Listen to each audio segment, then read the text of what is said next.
Today, we're thrilled to have Trina Parks join us for a candid talk about her acting career, her James Bond experience as Thumper in Diamonds Are Forever, and what she's doing now, and what she would like to see. Hi, this is Dan. And Tom. From SpyMovieNavigator.com and our show, Cracking the Code of Spy Movies. Trina, welcome to our show. We're so excited to have you with us. Thank you so much. Appreciate it. Our pleasure. All right, let's jump right in. All right, you got into the entertainment business really at a young age, helped along by the fact that your dad, Charles Frazier, was a tenor sax player. And I've heard you talking about this long time playing with Cab Calloway. Yeah. So that's pretty exciting. He was the lead tenor sax man for Cab Calloway's Muse band, but before that he started out with King Oliver. That's who we started with, and then Jimmy Lunsford, Chris Calloway, and then he ended really with Cab for many years, late 40s to the 60s. That's cool. Yes. Did you ever perform with your dad?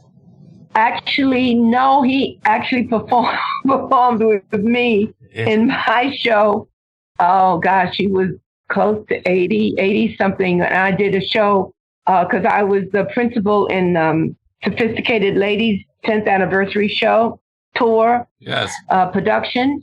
And so after we came back into, I was in New York. After we returned to New York, I was putting together my show in tribute to Duke Ellington. Oh, nice. And so I asked my father would he be my guest saxophone player, and he also played the flute. Oh, wow. Nice. So that's pretty cool. So your dad has all this experience. We always like to know, did you learn something from your dad? Oh gosh, so much music history, because Daddy he played all the wind instruments, and he used to have classes on the weekends, like single student classes at our apartment in New York, and for the flute. And so I also, of course, he would teach, music, also music history. And so I would sometimes stay for the classes. Oh, nice.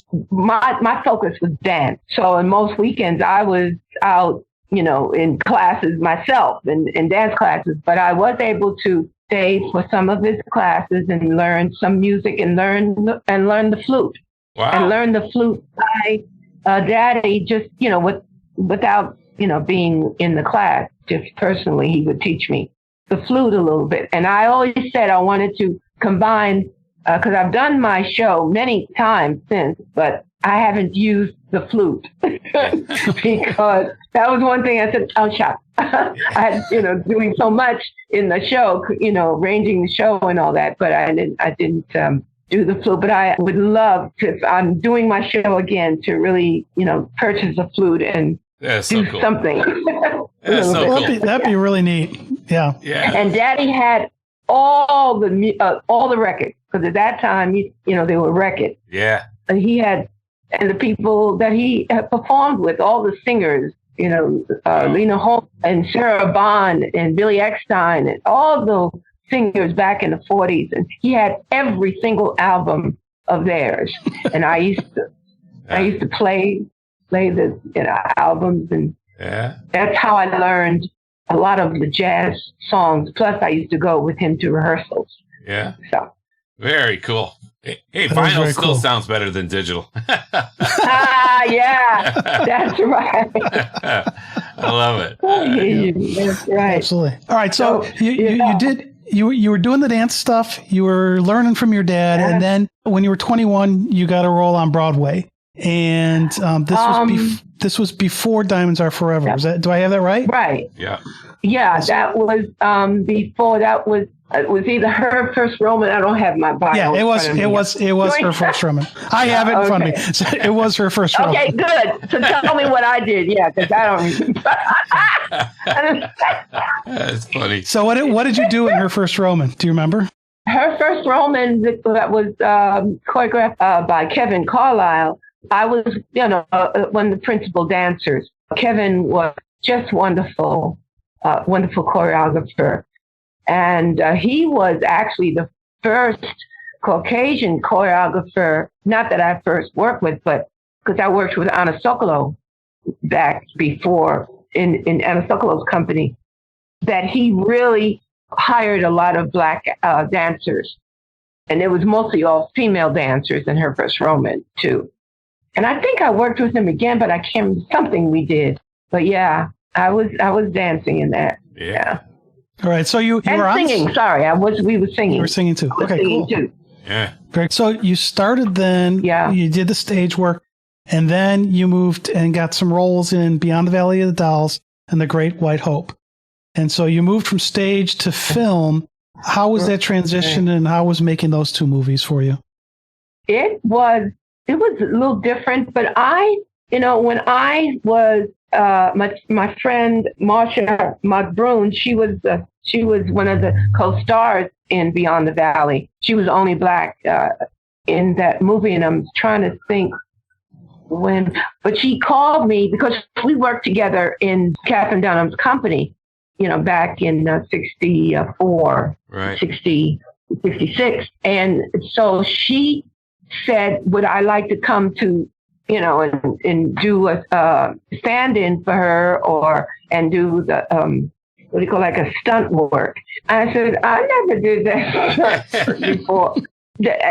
She was right. There were no other black females at all at that time doing any stunt work. Not in that I knew of in the States, Yep.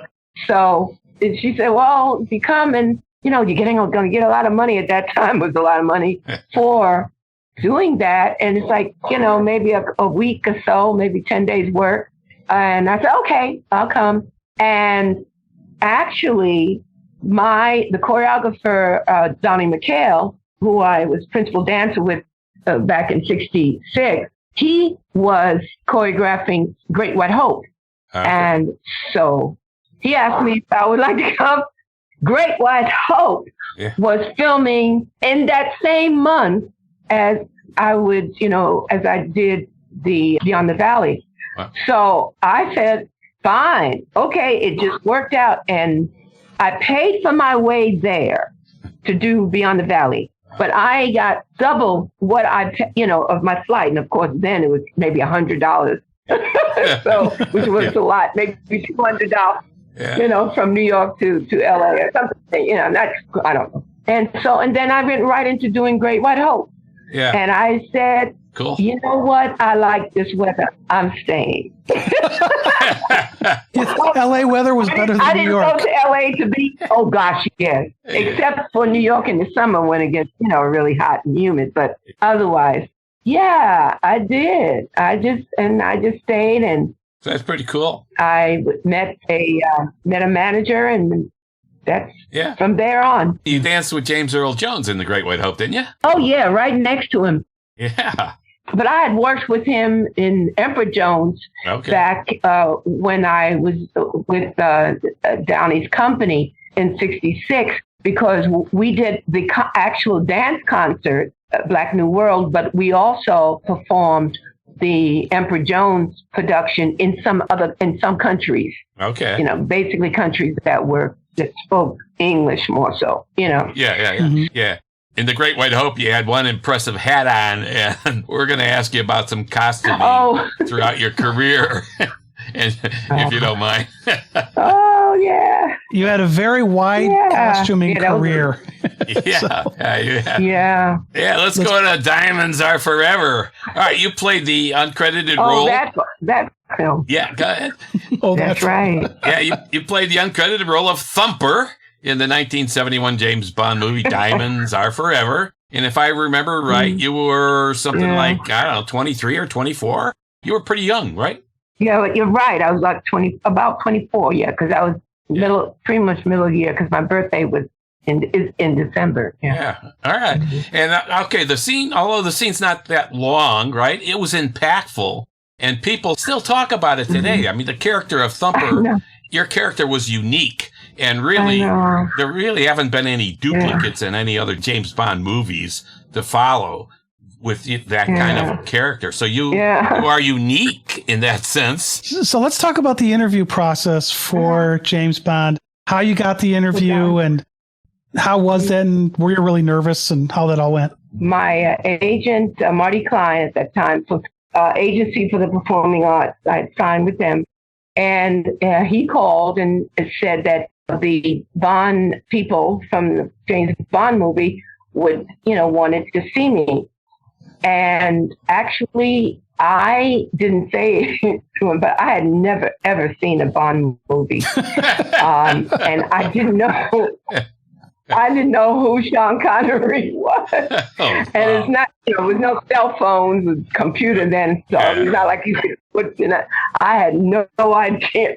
But whatever I would, go up for, they would send me up for what I know would be the, high class, whatever, such thing. So, and they said they would like to see me for this role. And he, he briefly told me about the role, and I really liked the role, and that the character would have to know karate. He didn't know if I knew karate. That was one thing. Okay. And I said, yes, I do know karate from Catherine Dunham, who taught Haitian karate, which is lagya. Wow. And, like capoeira, but it, with no gloves, bare hands there.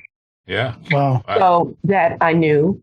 And so he said, good. So he set up an interview, oral interview. He said it would be the first that I would go to, and have at with the people from, with the director, producers, all that. So that was my first interview, and they knew a lot about me, but they, wanted to speak to me more about other things. And sure, I wasn't nervous because I've really been pretty secure in what what I'm doing, and I knew what it is about. I had been to interviews before in my lifetime, so no, that's good. I didn't. I wanted to be very secure in this interview. Wow. So, well, and the fact that you hadn't seen any of the movies may have helped make you be calmer too, right? You're right, maybe so. Sean, who? But I had worked with other star names, before. So Sure. It was, even if I knew who Sir Sean was, I wouldn't have been nervous, because I always know that what my character is, my character, and that's what I focus on. Yeah, this is the confidence which I learned from day one of dance, of having that from inside out, what you work on. And if you're dancing in solo or duet or group work, you still know exactly what you want to do, and you want to portray that character or that piece. Yeah. Oh, that's what you're supposed to. Interesting take on it from the dancing perspective, because the internal part that you just said, that's interesting. Yes, I haven't heard that before. Very internal. That's good. Oh, yeah. All right, we're going to get to the movie now. We know the first scene you are in, we see you lying on the rocks, and I like to call that scene as though a bartender was going to ask me what I want, a Trina Parks on the rocks. And so and then you're asking, is there something we can do for you? You ask Bond, and he replies, I can think of several things offhand, but yeah. It's like, all right, this is a great opening shot for you, and you looked stunning. And even though we were thinking she's lounging around on rocks, how comfortable can that be? For me, Trina, the thing for me of that shot was you looked like a lioness to me. You were sprawled out on the rock, and I'm going to talk about cats a little bit later when we get into the scene more. But to me, that was like she's a lioness on the rocks. Yeah, and then where is she going to take this? So I really like that. Yeah. And with the yellow bikini, it kind of enhanced that for me. Yeah. So. Yeah. We went through a couple of costumes too. Yeah. So when the costume lady saw me, she said, "Oh, let's do some other things." Oh, okay. And then I suggested the jewelry, because that was like that 1970 look with the gold band around the waist and around the arm. Oh, nice. Yeah, I thought that really worked well for you. Yeah, that really worked well, because it kept that gold. But that's, yeah. On the scene, well, we did it several times, and my side was getting very raw. I bet. So what they had to do was put a camouflage on there, soft, while I was laying on there, because, I mean, that's a real rock. That wasn't plastic or, I'm thinking, cotton. Man, lounging around on rocks. Okay, all right. Yeah. So how long were you involved in the filming there? Did you hang around before and after when you were done, or did you leave right away, or how long did all that take? Well, I was there like a day before.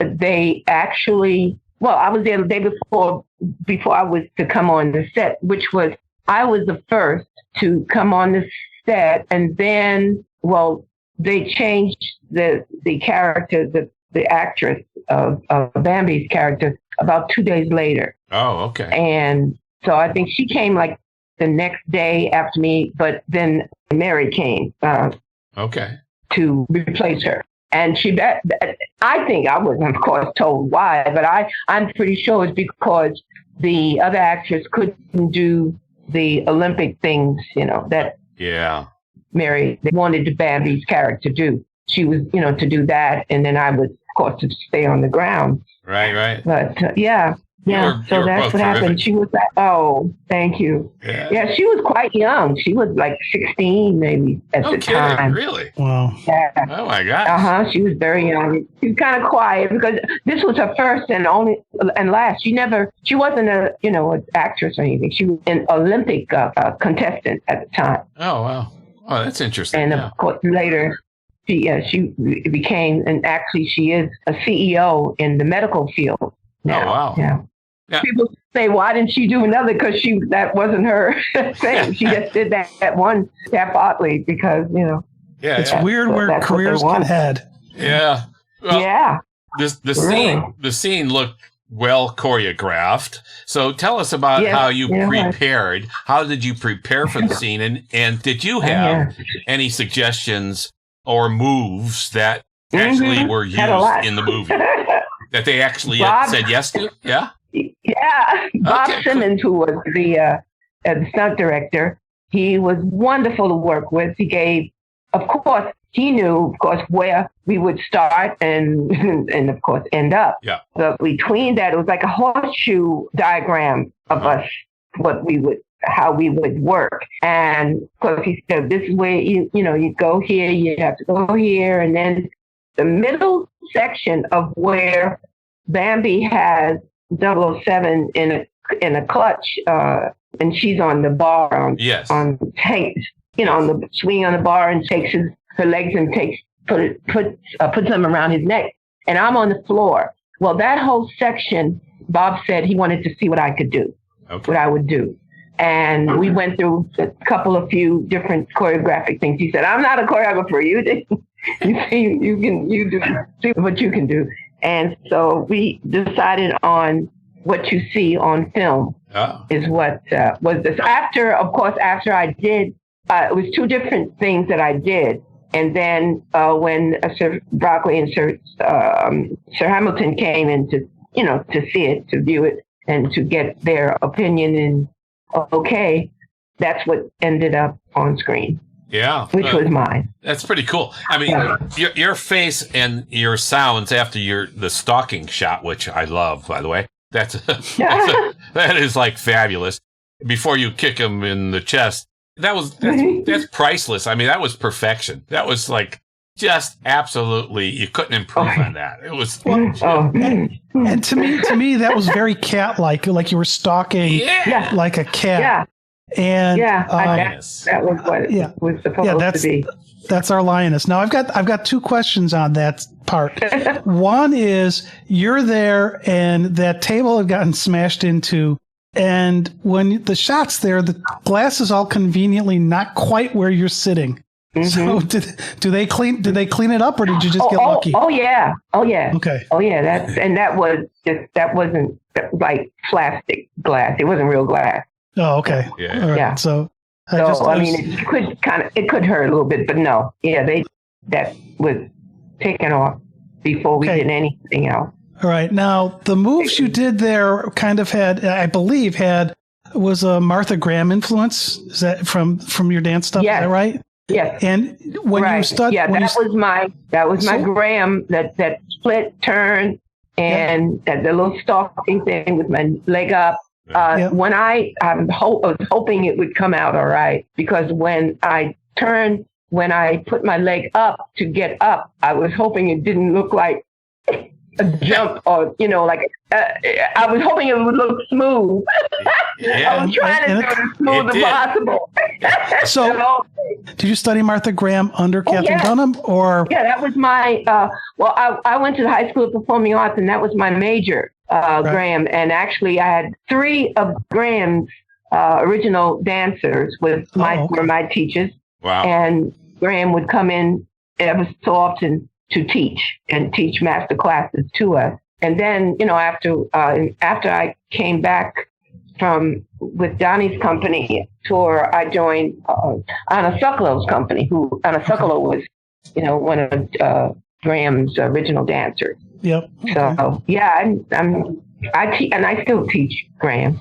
I teach Dunham more so because so many people don't know of the Dunham technique now, Yeah. So many of us have gone. Well, that Graham's the Graham stuff, the movement there was just so cool to see because it's not something you see in many movies, and it really worked for the scene. Thank you. Yeah. Thank you. I appreciate that. I wanted to use that. In fact, I used a lot of my teachers in that whole scene. The very beginning, when on the rock, that whole thing was Joffrey Holder. Okay. So when I worked with Joffrey, the whole hand movement and that whole thing was his influence, on me. So Joffrey Holder, he played Baron Semdi in Live and Let Die. So, which he also played in the original House of Flowers in 1956, I think it was. Oh, okay. He played that same character, and of course from there he married Carmen de Lavalade, and she was one of the dancers, and then I had the great pleasure and honor to work with both of them. Yeah, you got some training from some very good teachers. Yeah, and all of this shows on screen because you look so fluid. You look so fluid on the screen, but you're really you're really this tough badass. He's like, holy. That's right. Get out of her way. And that's what we're supposed to show whoever comes in there, and we don't know them, and we're supposed to know who's coming in that door. And then that's what I try to I fool them and to think that I'm so nice and sexy and feminine and I mean there's that one. Who do you think you are? Yeah, the one part where you have your arms around Bond and then you say, we're going to have a ball. And then you knee him in the crotch. in the same place, right. Like, ooh. All right. Was that really Sean? Go ahead. Was that really Sean Connery? Was that Sean Connery there? Or was that a double? Oh yeah. He did a lot of, and in fact, back then, we did a lot more than we do now. And but he did a lot of his stunts. And Bob, who was actually shorter, but sort of like the same build, almost a build of Sean. And he did, the falling and things like that. Of course, the heavy things, and throwing into the water. Of course, that wasn't him. Yeah. But and that wasn't me either. I wish I wasn't on the set at that time. But when they dove into the pool, I know we're going a lot forward, but because being with SAG, Screen Actors Guild, I couldn't do that even if I knew really how to dive over rocks, which I don't. Yeah. I know how to swim, but if anything would have happened, they would have, that would have been terrible. And I would have had to. So they had to use a double for me, but her hair was a little bit not right. It was a little obvious. We're with you on that one. And no, my hair wasn't that full, and they should have really cut it. And I know I would have, if I was there, I would have definitely said, no, you've got to cut her hair real short. My hair is short. Yeah. Now, did you, speaking of doubles, did you do the somersaults or was that a double? No, they did that too. She did that. Yeah, because I thought the hair was slightly different, but I wasn't positive. Yeah, right. Well, those two things were taken. The what do you call it? The second unit. Yeah. Okay. Yeah, and of course the actors and Yeah. Okay. No, because there were no black female, stunt people. Right. Yep. Right. What are your thoughts looking back now, some 52 years, on working on a Bond movie and with the Ian production crew and people? Yeah, one of the best. I mean, I had my, experience with Beyond the Valley and Great White Hope, but this was, my first feature role in a movie. And because of my training, my Broadway training and theater training, it helped me so much in this filming. And I took it as if I was doing a Broadway show, but there were cameras in front of me. Yeah. And I mean, Sir Hamilton was just fabulous. Wow. He was just and I knew none of them before at all. Of course, they hadn't worked with me before either. And they just really wonderful to work with and very comfortable, asking the way he was directing made you feel so comfortable. Yeah. But again, I felt so good on the set.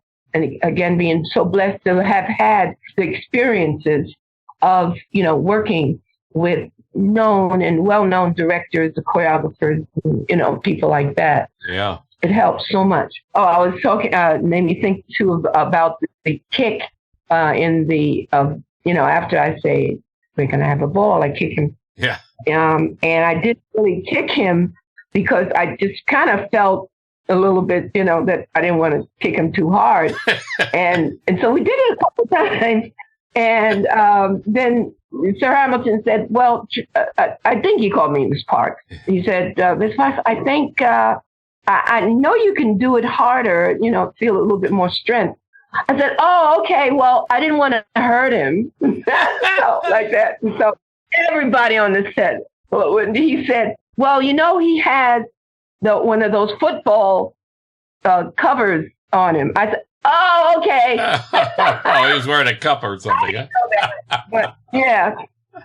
So the next time we filmed it, that was the take. I did it like, That's cool. That's a good story. Yeah, that was funny. Everybody was laughing. Well, I didn't want to hurt him. Well, okay. Now you can. Yeah. That was good. Story. Yep. So as you're talking about takes, there's another part of this that I wasn't sure how they cut it. And it was when you guys were in the swimming pool. Oh, yeah.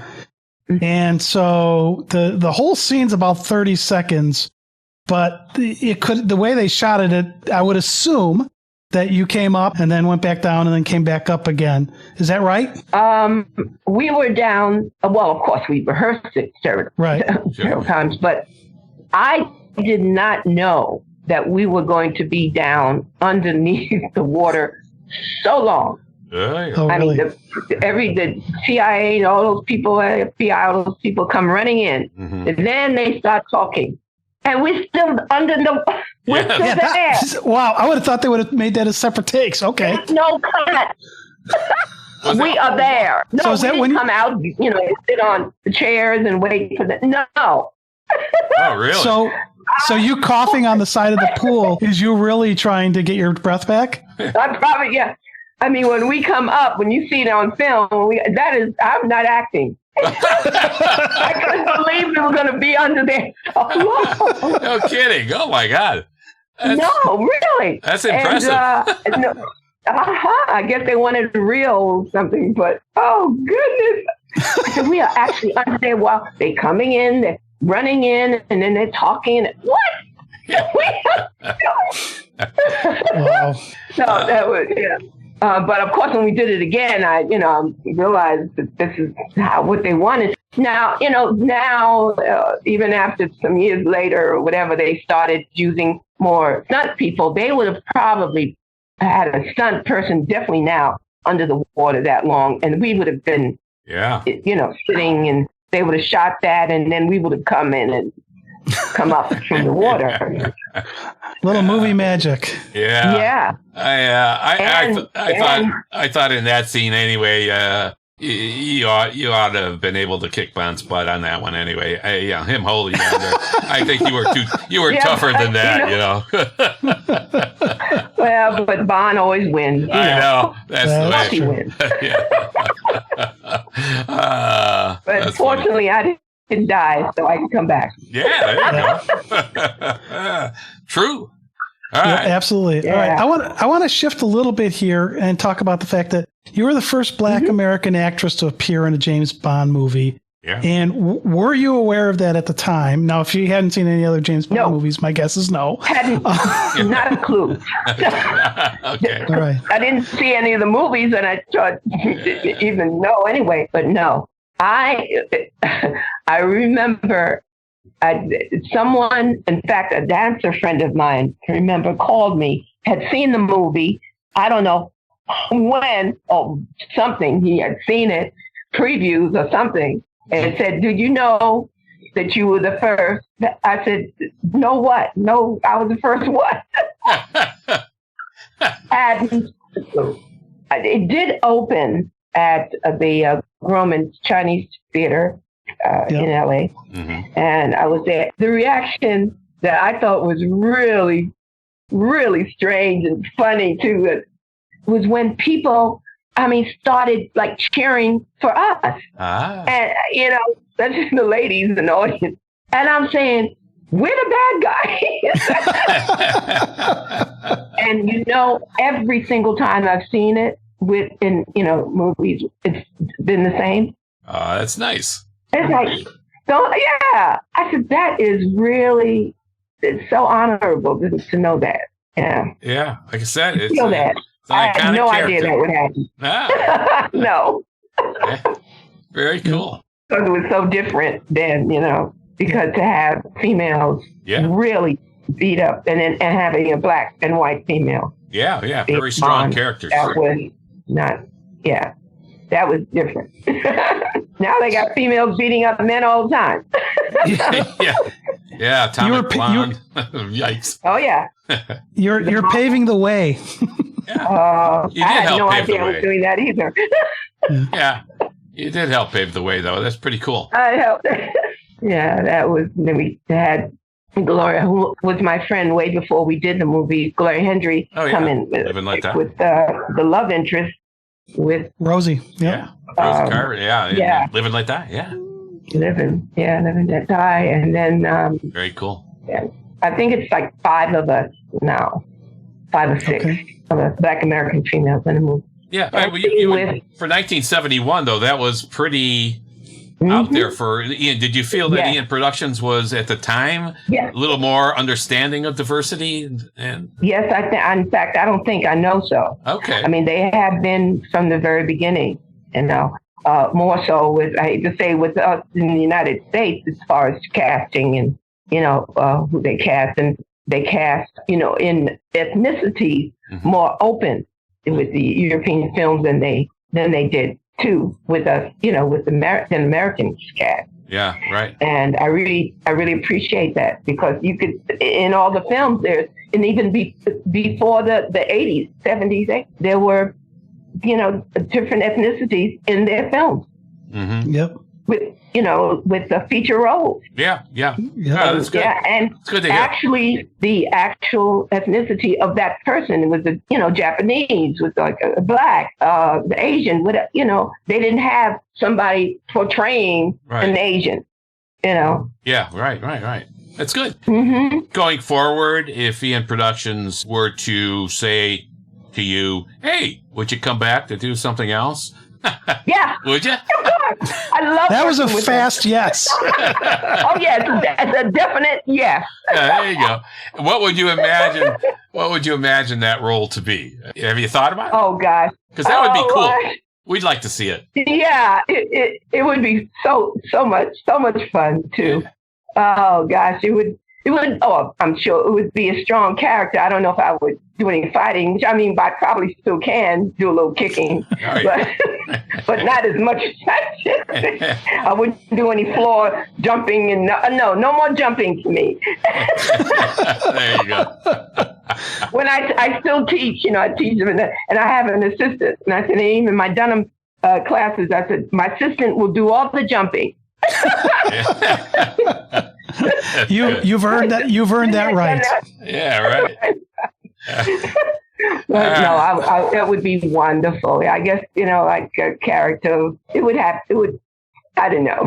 Yeah. I guess something like an M character in my field of thinking of my field of karate. Yeah. We'd like to see it. The head of the karate. Maybe a villain. The head of the villain karate. You'd be good at that. Yeah. I'd like to see that. We're for it. All right, so I would love to play. I love playing it. Barbara and Michael, if you're listening, there you go. We got your next villain. Right. Barbara's nice. Yeah, I want to give you the opportunity to clear the air about something, and I've heard you talk about this before, but I think any interview you give, I think it's good that you get the opportunity to talk about it. And that is the quote that was attributed to you about Lashana and 007. The quote and I'm going to put in air quotes here. I'll say misattributed to you, where the quote was that Lashana is a great actress, but I don't really agree with her becoming 007. So you want to talk about that a little bit? That the Daily Mail did that, and I really was furious. Yeah. Because I did not say that. And, they do change things around in interviews sometimes, when they're writing it. And I got it. I called Barbara. Actually, I called her attorney because I couldn't reach her. And I wanted to tell him.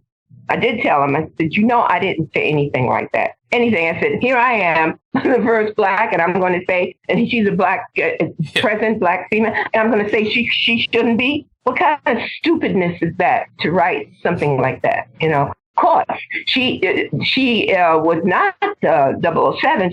That was the number she was given. But I knew that. But that's not my place to say that. Yeah, there you go. Well, and I didn't say that. And I told him, and he said, yeah, Barbara knows, you wouldn't take her seriously. Okay, I was good. Really upset. So.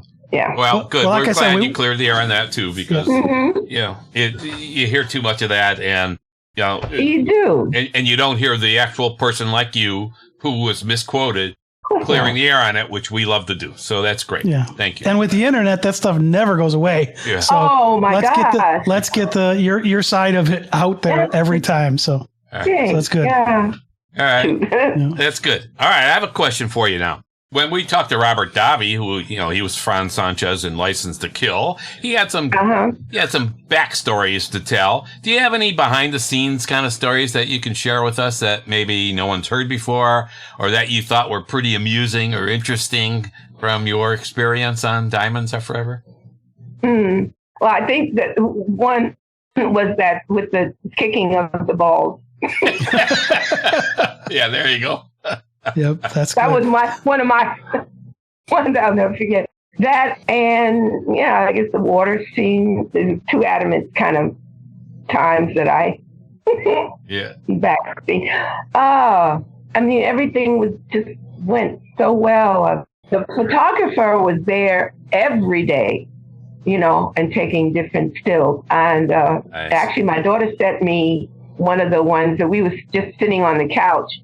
And Sir Sean, at that time he wasn't Sir, but I called him Sir Sean, was just there, and I put my hand on his face.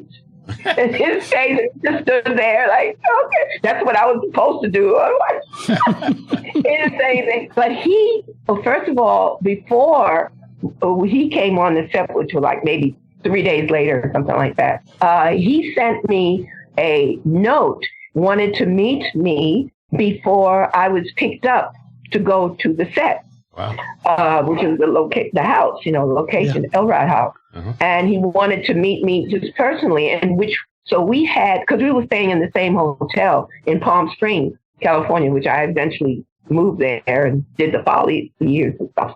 But I said he wanted to meet the character that was going to beat him up, right? So we had a little bit of, I had tea, I think he had coffee. I don't drink coffee. So, and we talked a while, and it was so wonderful, so great, so nice of him to do that. Because we really, can't really talk on the set. I mean, you have a little breaks and things, but to really just talk and get to know each other. Yeah, that's a nice cool story. It was a kind thing for him to do. What a kind thing, Oh, that's Absolutely. good to hear. Good. I really loved working with Sean. So you've met Sean Connery, obviously. Have you met any of the other Bond actors over the years? Yes. Well, I went to the event we were invited to for Roger Moore, bless his soul, too.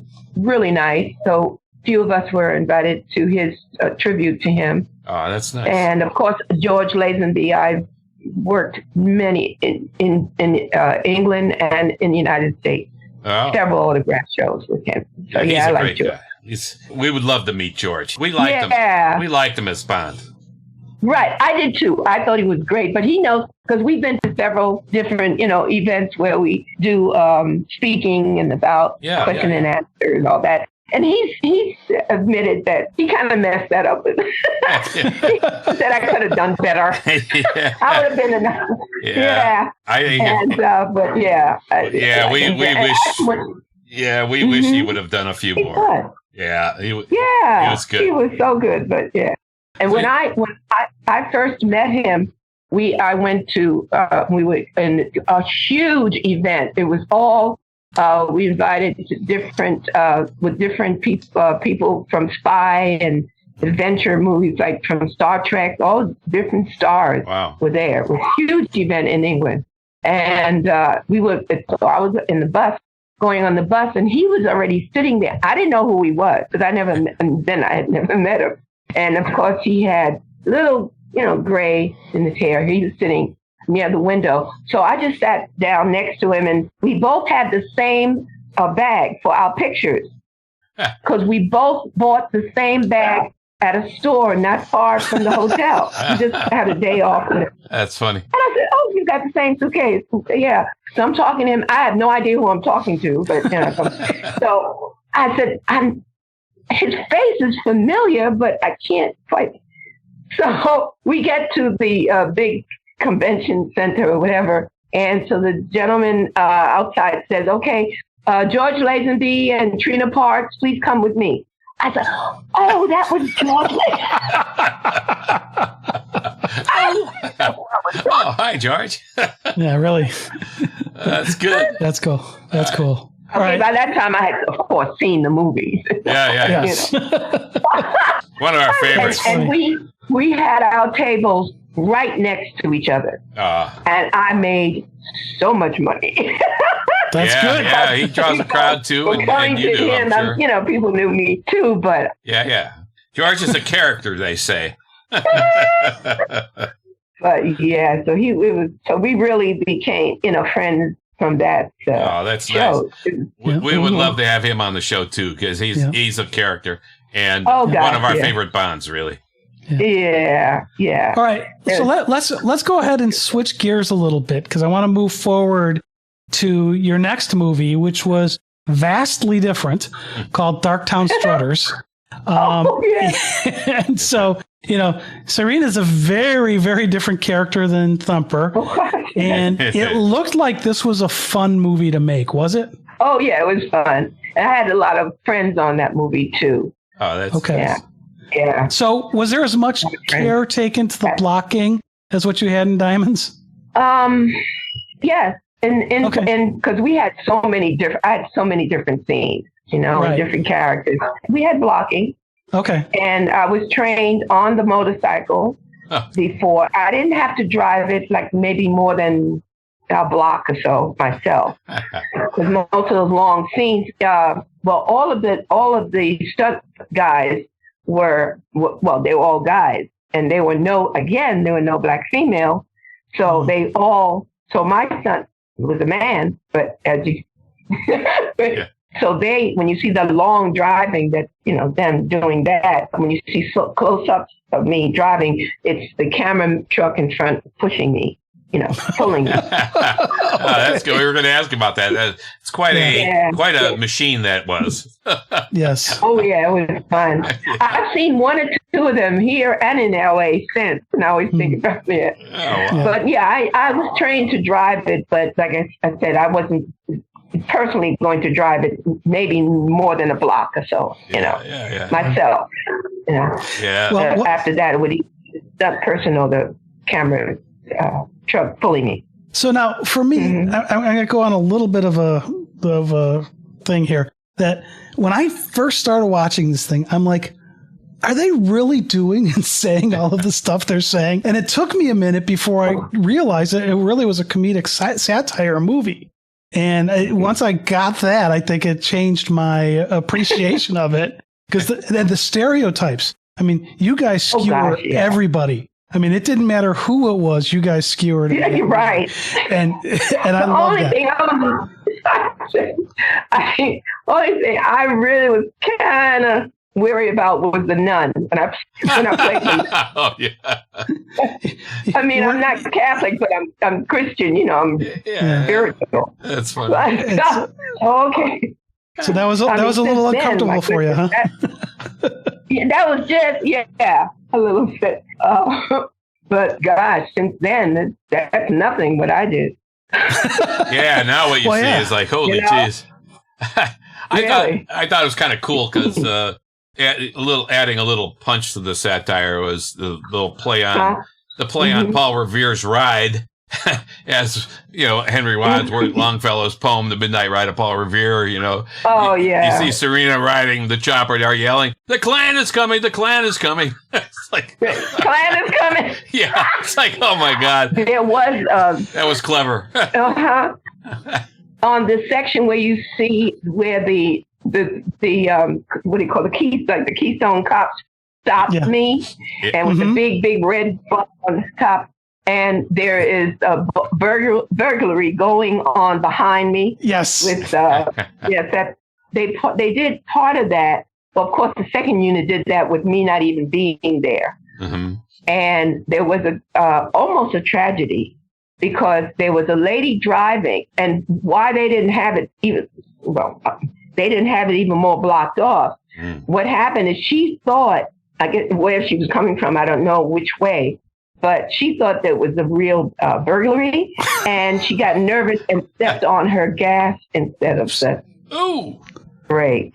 Yikes. And I guess they couldn't catch her in time. I think she was hurt a little bit. I think one of the stuntmen might have gotten hurt a little, but no one, was so injured that they couldn't come on the set the next day. But she was really like terror. I was told that I wasn't there. But, I mean, I knew that happened. Yeah. She was terrified. One of the hazards of on-location filming, huh? Yeah. So I guess they learned from that. They really got to have police and guards around the whole perimeter of the scene. So okay. Now, and the guys were in those clown outfits. That was funny. That was. It's a wild movie. And I knew every single one of them. Yeah, that was that. I love those guys.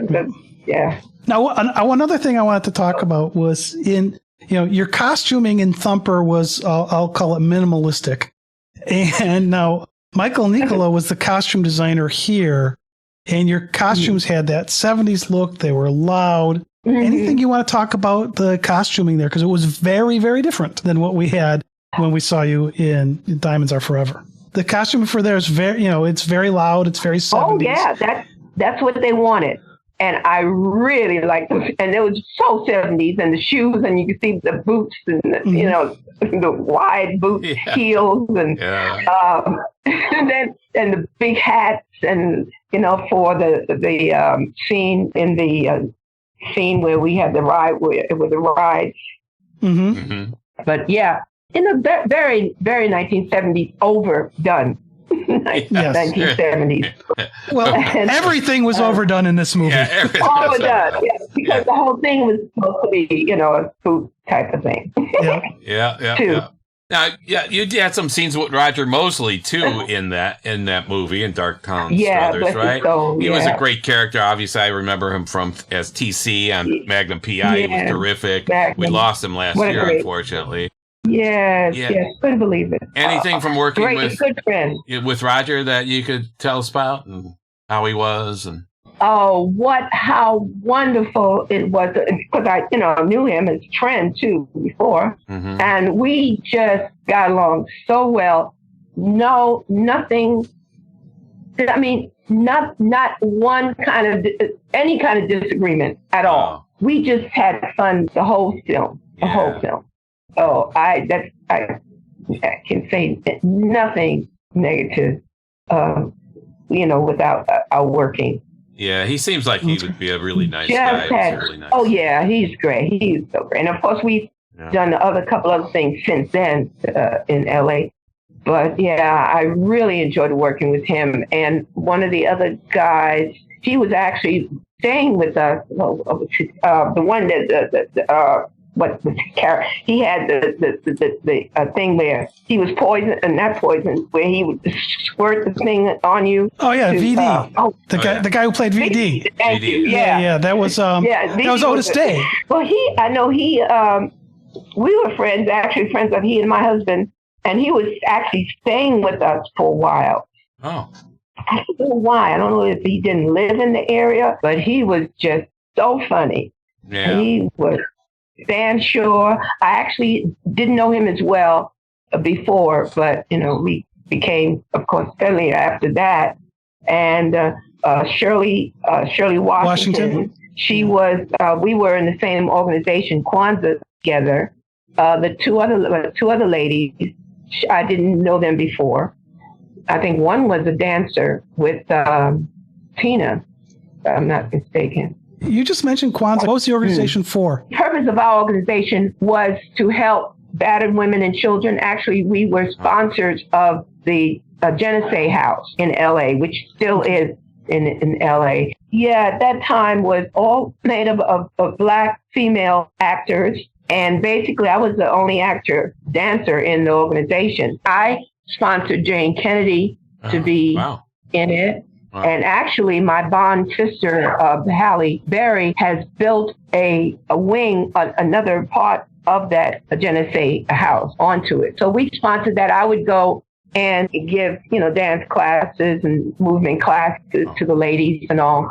And every 26th, which is my birthday too, December 26th, which is Kwanzaa also, we would give it a big event, and we would actually have families that would, contact us that they would need food or, things like that. So we would actually take the food to them after that week or so to their homes to help them. It was a wonderful thing. I just loved being a part of it. That's terrific. You mentioned Jane Kennedy, so let's just talk for a minute about the Mothers. You were in the 1976 movie, right? And the Mothers, again, playing Marcy, another different kind of role for you there. What do you recall about doing that movie? That was Jane Kennedy, Roseanne Cajun, Jeannie Bell, and myself with the four co-stars in the movie, and we filmed it all in the Philippines. Wow. Yeah. It was wild. So we had fun doing that. Yeah, there's a fight between you and Jane Kennedy that is terrific in the movie. It ranks up there with the gypsy fight in From Russia with Love. Oh yeah, it was a good one. Right. Not as crazy, but I'm sure we actually of course we liked each other, but we actually characters liked each other, and but then I was so hurt that she was betrayed. Yeah. Now there's a scene in here I have to ask you about, right? And that's the scene with the cobra, right? And now it's fitting because there are cobras in the Philippines, but there's this one shot where Marcy, your character, you're almost face to face with this cobra, and the look of terror on your face was just great. I mean, were you really anywhere near that snake? Heck no. Good. Please, I don't even want to see snakes in pictures. Yeah. I'm telling you, when they told me I would do, I said, no. I can't do that. No. It was not a real snake on me. I wouldn't. No, but they told me, they said, no, the one that's on you would be a rubber snake, which I didn't like that either. But, so what they did was they put the pants and my sneakers like mine on, a stunt person. And of course, you didn't see the face; you just saw and then the blouse, the top of the blouse of the snake. They had the real snake on him, but they somehow, I guess, they took the venom or something. They said it's not in the snake or whatever. Yeah. It would have made a difference. Believe us. No, I'm not. No real snake. They wanted me to do more of a nude, scene. And I said, nah, I'm not really into that. And I said, well, Jeannie does that very well. There you go. She didn't mind. Let her do it. Go ahead. That's a good story. Your costuming in this one was a lot more down to earth than we saw in your other movies. This was, jeans and a top and pretty straightforward there. Yeah. All right. Yeah. And the other thing which was different for me, though, was each one of us had to dub the whole movie, all our scenes. Took us a day each of us to do that. Wow. I'd never done that. Was the first for me, because everything basically was location out, and of course at that time and in the Philippines, they didn't have the equipment. I see. That they would probably have here then, but we were in Guam. Actually, they had a dubbing studio in Guam, and Jeannie and Roseanne did their 2 days before us, and then they flew out together, and then Jane and I did 2 days. Wow! So we were there for 3 days, maybe 4 days. It's amazing how movies get made. Back to LA. It really is. Yeah. I couldn't believe I was dubbing my own words. Yeah. You don't hear that often. I know. That was the system. Didn't have the system then. All right, let's just touch you off for a minute on the Blues Brothers, because that was kind of fun. That church scene was fun. That had to look. It looked like a lot of fun. It had to take a lot of choreography. Me and another pink hat. Only thing a little bit smaller than the one in Great White Hope. Yeah. There you go. I was going to ask you about that hat. So, yeah. Yeah, that was fun too. Was that a challenge? The church scene with all the choreography that had to be done, and oh no, love Carlton Johnson. Fabulous choreographer. Right. He started out he didn't start, but he was in the Carol Burnett show. He was the only black dancer there, the Carol Burnett show, for years. That was a great show. And then he did some choreography for the show, but then he went out on his own. And he did so many black young dancers don't know that this was a black male black choreographer that did this movie, that choreographed this movie. Yeah, that's great. Yeah, we loved it. Obviously, it's great. Very unusual for that time. But yeah, we all had a good time. Yeah, it had to be wild to work with that cast. That group of people. Yep. And James Brown was he was wonderful. And that's when we first started. Really, I had became friends. And I was introduced to his daughter, his oldest daughter, who lives in Palm Springs. Yeah. Yeah. And who looks just prettier, but the face features still the same, just like James. Wow. Yeah. Really very nice, cool. Really nice, nice person. And the choir, James Cleveland choir was fabulous. And Chaka Khan was in that too. Oh, really? I didn't know that. Very cool. That was fun. Fun. You talked about performing with your dad in the past. And in this movie, Cab Calloway does Minnie the Moocher. How cool would it have been for you if your dad had been playing in that with you? Oh my gosh, yeah. Yeah, he was, oh yeah. It would have been special. It would have been so yeah. You know, and I hear in my lifetime so many people say when they come backstage or just talking, if I'm doing any personal appearances and I'm speaking about different things in my life, mostly they, you know, invite me for the James Bond movie. But I have people coming back to me and saying, oh, and it's mostly ladies too, say, oh, I wish my family were more supportive of me and being in the, you know, business, because I wanted to be a dancer or singer or something. And, you know, but now they're in, you know, business, in the business world. And yeah, but I really wanted to be a dancer. You know, and I always think, and I think about how wonderful, how blessed I was to have a father that was so supportive of me, you know. Yeah, and, that's great, you know, to hear. Yep, absolutely. So wonderful.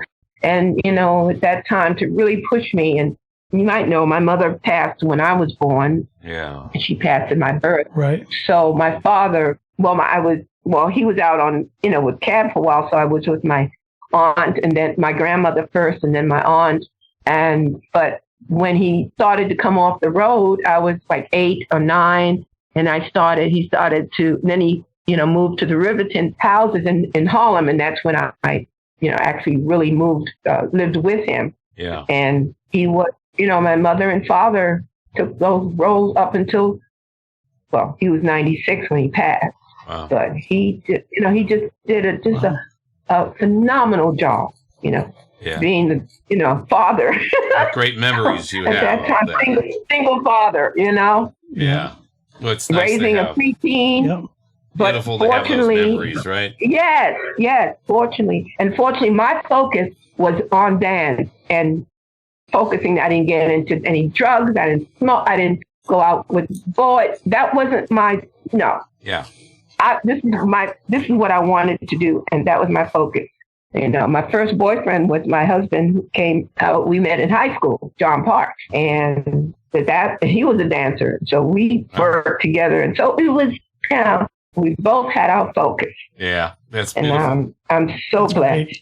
That's fantastic. Trina, tell us what you're doing now. I mean, you've done it all, right? Dancing, acting, some writing, directing, teaching.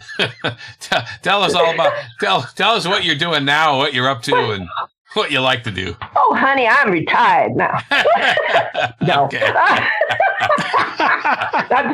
My Brooklyn came out there. But anyway, I still teach, of course. I teach, you know, dance, the Dunham dance technique. Wow.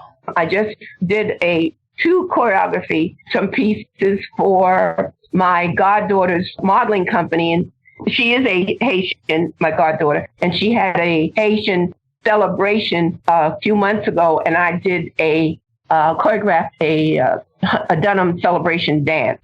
Wow. For the event. And then just Sunday, I choreographed with my co-choreographer, Levon Campbell, 2 pieces for a Mother's Day show. And it was one jazz piece and one that was a takeoff on Hey Big Spender from Sweet Charity. Yeah. Hey Big Spender. Yeah. Number. So I did those 2. It was really, really great. So, and like I said, I finished my autobiography, and I'm at the present, I'm reading through it. Okay. So it's not published will yet. Probably. Oh gosh, no! I wish I was at that point, but I've got to read it through, and then I have presented to the editor. Yeah. Which will probably be in the next couple of months or so. And then we'll go from there. Drop us a note when it releases, and we'll make put a comment about it. Oh my goodness, I sure when it releases. will. We'll put it out there for you. Yeah, it's been fun. Oh, thank you so much. It's so nice to talk to somebody who had a passion as a kid, and who was able to take that passion and make that their career for their whole career. And it's so special. Nice to talk to somebody where that's really what it was. It wasn't, circumstances didn't force you to go do something else. you were able to drive through with your passion, which was really cool. Yeah, very good. Now, you mentioned you go to autograph shows, right, Trina? You go to autograph shows. Oh, yeah. How is it meeting some of your fans? It's got to be fun for you, right? Oh, yeah. It is. The thing about it, which really I feel so honored by, is that when I go to different shows, the autograph shows, I see these young people that remember, that weren't even here when I was doing the movie. Yeah. But, I've seen the movie and still really appreciate. That's cool. My role and others too, older people. But it's amazing. Yeah. It's really how to be appreciated. And I didn't think back when I was 24, well, I'm going to be, doing all of this. At my age of 76, you're thinking at 24, am I going to still be here? Yeah.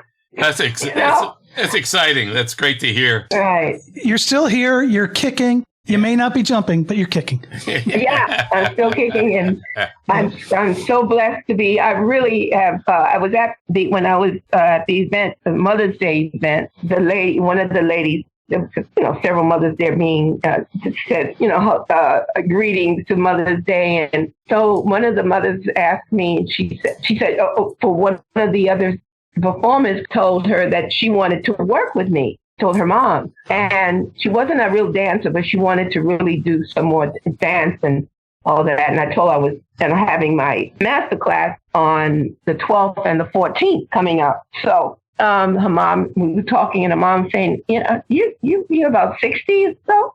I said, 60, that old? That's great. I said, she said, how? I said, I'm 76. She said, oh my gosh, you look so much. I said, thank you so much. Yeah, you do look I awesome. tried. You're great. All right, so that's a wrap. Okay. Thank you, Trina Parks, so much for joining us today. Okay. It's been a hell of a lot of fun, and you are incredible. Thank you. Oh, thank you, gentlemen. All right, this has been Dan. And Tom. Of SpyMovieNavigator.com and our show, Cracking the Code of Spy Movies. Please subscribe to our show through your favorite podcast app. And give us a 5-star rating in your app, too. That helps keep this show going. All right, thanks for listening. We really appreciate you spending time with us.